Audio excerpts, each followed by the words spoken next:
Kati Hajji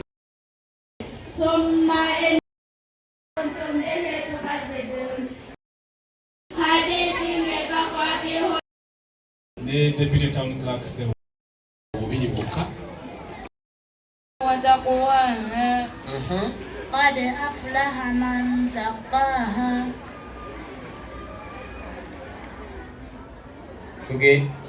tugende maaso إذ انبعث أشقاها amujjagwa kadi قد أفلح من زكاها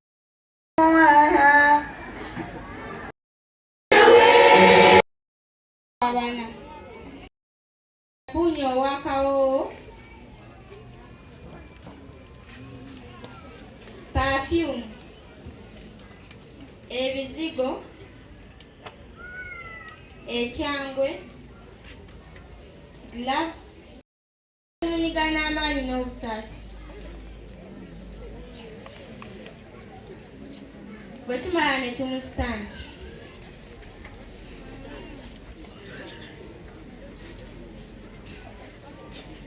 tukwata ekyangwe kyaffe ne tuyiwako amazzi agatukula ne tusigako sabbuuni ne tumunaaza omutwe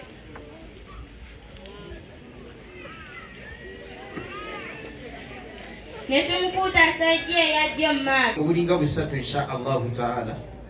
Akagambo akasooka kadde eri bazadde bano. Abazadde mwebali kutuwa abaana ngatte eddoboozi lyange ku lya Hajji Ssemakula, mwebali kutuwa abaana wabula nkuutira abazadde abasiraamu era mutwale abaana bammwe mu masomero g'obusiraamu. Neebaza omukungu ekyemu w'essomero lino okutwala essomero lyaffe mu maaso.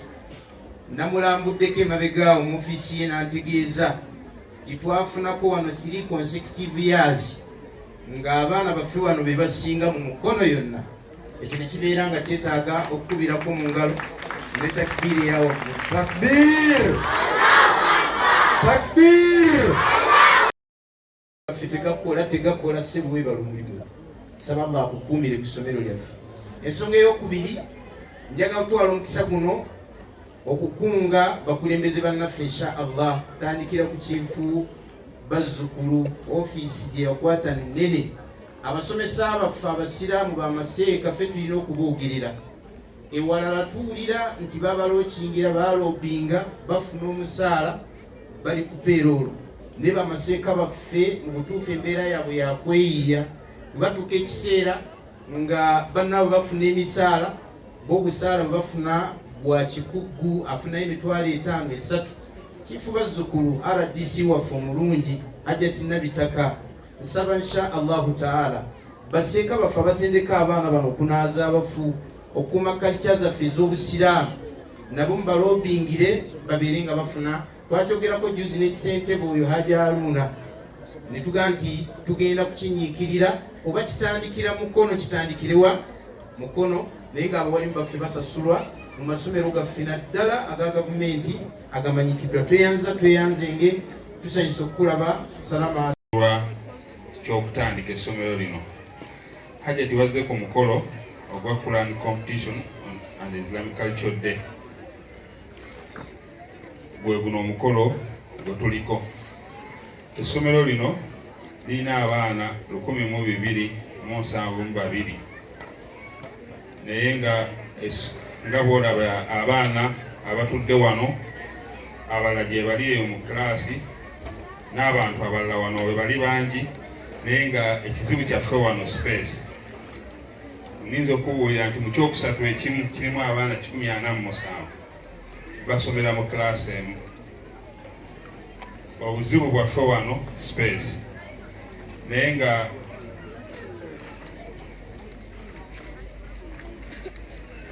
mbadde nkugamba obuzibu bwaffe wano space, naye Hajjati ina obukakafu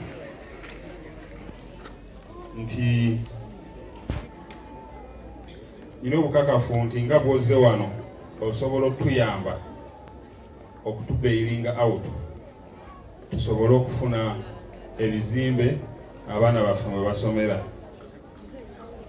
njagala okukozesa embeera eno kubanga mujja tusonyiwa ate ti obudde bumuddukako. Njagala okutwala omukisa guno nti batuweeyo ka fulaati wekiba kisobose.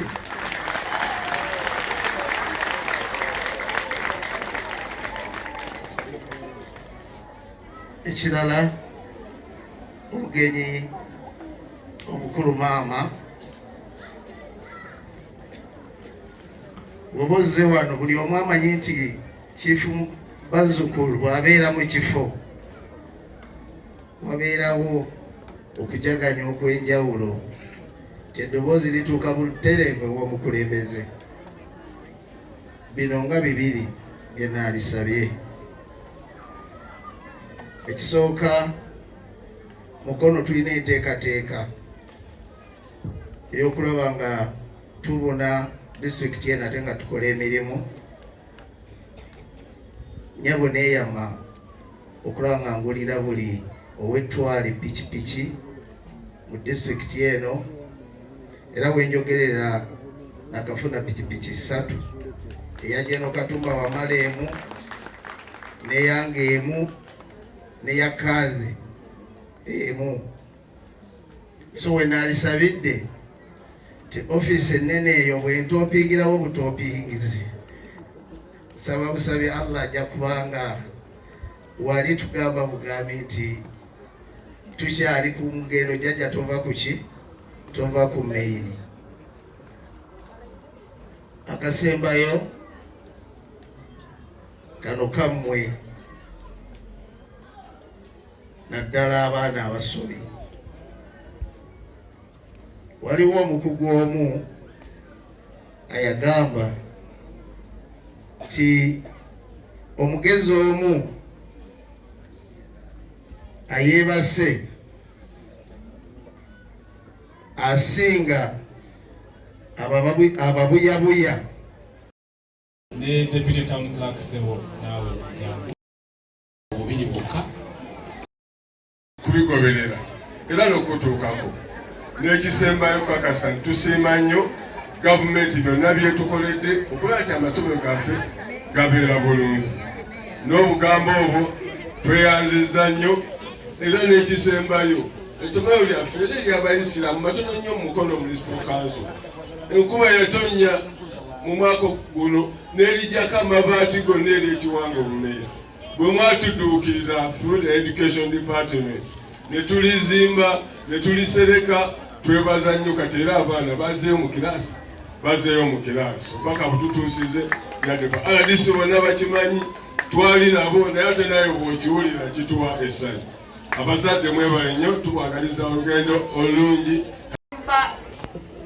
Musingi era omusingi guno nga wetuguzimba nze ngenda kutwala obweyamo n'okugoberera ensonga eno paka weeneggwa, okulaba nti kubanga waliwo okutwala ensonga n'otuusaayo ne bagituulako, ne wabeerawo okugoberera, ne wabeerawo okutuula Kamembe wali ng'okujjirira ebigambo omukulembeze nti bannange ono nga wamukolera, lwaki bano tobakolera? Kubanga pulezidenti waffe ffenna era nkakasa nti ebyamasomero wadde biri under maama Janet Honorable, naye ate taata kuba bamutwalidde ebbaluwa yasalawo nti tujja kuyambako, wadde era nti aba ajja kutegeezaako maama. Badde nsaba ebbaluwa zino zibe 2 bannannyini ssomero. Tuwandiikira National Chairman, yes, naye tuwandiikire ne Minisita akwasaganya ebyamasomero. Ba President fe ofisi yaffe yatugamba tunoonye buli sub-county ajagalamu seed school. Bw'aba ajagalamu seed school, already mwine entandikwa, naye space yebabanja. Kati tulina kusakira space eyo ebeeremu ekintu ekyamakulu abayizi bonna bwe basobola okusomera. Ekyambo kyawukanako n'ekyawalala abanoonya ettaka abanoonya nti tebalina entandikwa teriiwo, ekyo kijja kuba kyangu kyakuyiggira. Takibiri. Era mbasaba abakyala mwenna nga bwe muli wano, abasiraamu, twatuusaayo okwemulugunya kwaffe nga nze nakukulemberamu nga tugamba nti abasiraamu tetwenyigidde nnyo mu nkola zino eza gavumenti, olw'ensonga nti abasinga be tuzze tutuukirira bagamba nti wano waliwo riba. Ne tuajinga pulezidenti ayite ku kakiiko akakulu ak'obusiraamu afune eddoboozi erivaayo, era akakiiko ako kaagenda ne kasisinkana pulezidenti. Mu nteesaganya eyasookerwako yali tukkirize tufune ssente eza parish model, naye eno enkola ey'okuwaayo ekyukemu, tubeere nga tutunuulira profits, tuleme kgenda mu riba. President n'asalawo tajja kuzzaayo eddoboozi eryo eri cabinet kubanga naye tasalawo nga ye, bakiyise bakole kye bayita review okulaba nti nno naffe abasiraamu tuli accommodated mu nkola eyo. Takibiri. Wamu era ne mu nkola eyo ey'emiyoga waliwo abatakirinaako buzibu, naye waliwo enkola ezimu eza self empowerment president zazateekawo nga tugaba ebintu nga ebyalaani abo abalina obumanyirivu, nga dryers abo balina saluuni, nga abalimi. Ku lunaku olwo netugenda okukola birthday ya pulezidenti waffe mu bantu abatuufu. Kati saazina ekirungi saazina abaana tulina bangi, tuli baana mu 100 mu kusoba, naye kati challenge etusinga okuba nazo kiraasi ze tulina ntono ezimala. Osanga kiraasi emu buli kiraasi erimu abaana 100 mu kiraasi ezimu zirimu abaana 14. Kati n'olw'ensonga eyo tusomesa omujjuzo ogwo gwonna mu kiraasi emu ebiseera ebisinga kitukaluubiza. N'olwekyo tusabira ddala Hajji Namyalo obubaka bwaffe tutuusizewo omukulembeze tusobole okufuna